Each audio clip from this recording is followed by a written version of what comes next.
দক্ষিণ এশিয়ার ভূ রাজনীতিতে এই মুহূর্তে সবচেয়ে বড় প্রশ্ন বোধহয় এটাই, পাকিস্তান আর আফগানিস্তান এ দুই প্রতিবেশী দেশ কি সত্যি সত্যি একটা বড়সড় যুদ্ধের দিকে এগোচ্ছে?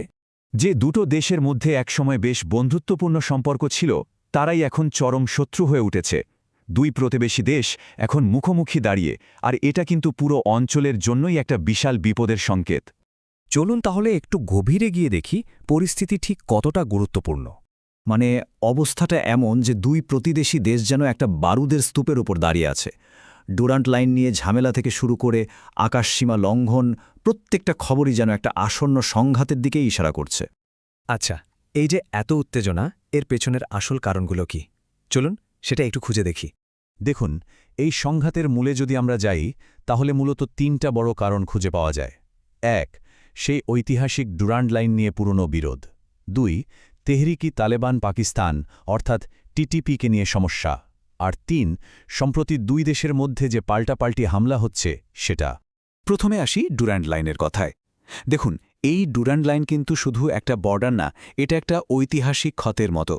ব্রিটিশ আমলে তৈরি এই সীমানা আফগানিস্তানের ওপর একরকম চাপিয়ে দেওয়া হয়েছিল বলেই তারা মনে করে। এর ফলে পশতুন জনগোষ্ঠী দুই দেশে ভাগ হয়ে গেছে।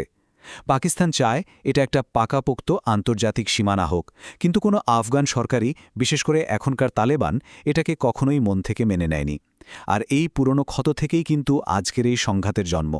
আর দ্বিতীয় যে কারণটা, সেটা হলো টিটিপি ফ্যাক্টর, মানে তেহরিকি তালেবান পাকিস্তান, যাদেরকে পাকিস্তানি তালেবানও বলা হয়। তাদের আসল লক্ষ্য হল পাকিস্তানের সরকারকে ক্ষমতা থেকে সরানো। পাকিস্তানের সবচেয়ে বড় অভিযোগটা হলো আফগানিস্তানের মাটি ব্যবহার করেই এই টিটিপি জঙ্গিরা পাকিস্তানে একের পর এক হামলা চালাচ্ছে।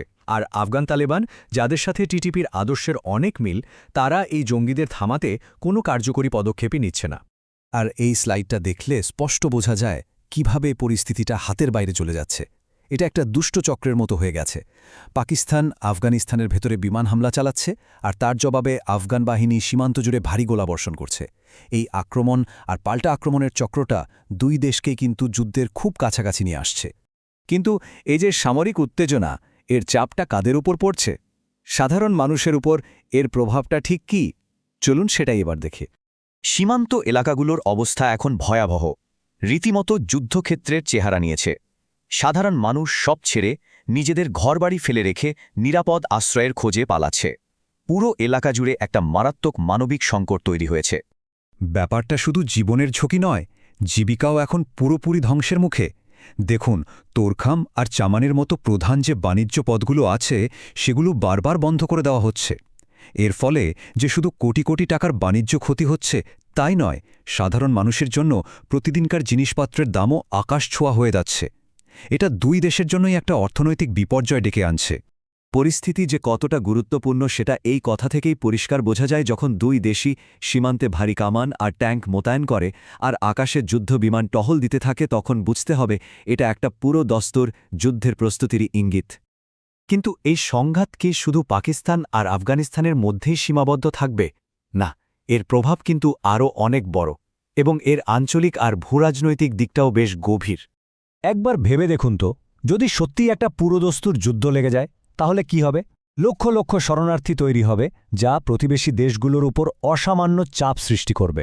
পুরো অঞ্চলের ব্যবসা বাণিজ্য, নিরাপত্তা ব্যবস্থা সবকিছু ভেঙে পড়বে। তখন এটা আর দুটো দেশের বিষয় থাকবে না, পুরো দক্ষিণ এশিয়ার স্থিতিশীলতাকেই চরম ঝুঁকির মুখে ফেলে দেবে। আর এই পুরো বিষয়টার দিকে কিন্তু বিশ্বের বড় শক্তিগুলো, যেমন ধরুন চীন, ভারত, এমনকি আমেরিকাও খুব কাছ থেকে নজর রাখছে। কারণ এই অঞ্চলের শান্তি আর স্থিতিশীলতার সাথে তাদের নিজেদের স্বার্থও জড়িয়ে আছে। এখানে সবচেয়ে গুরুত্বপূর্ণ বিষয়টা হলো, সত্যি বলতে কি, কোনো দেশই কিন্তু এই যুদ্ধটা চায় না, বা বলা ভালো, যুদ্ধের ভার বহন করার মতো অবস্থায় নেই। একদিকে পাকিস্তান নিজেই মারাত্মক অর্থনৈতিক সংকটের মধ্য দিয়ে যাচ্ছে, অন্যদিকে আফগানিস্তানে তালেবান সরকার এখনও আন্তর্জাতিক স্বীকৃতির জন্য অপেক্ষা করছে।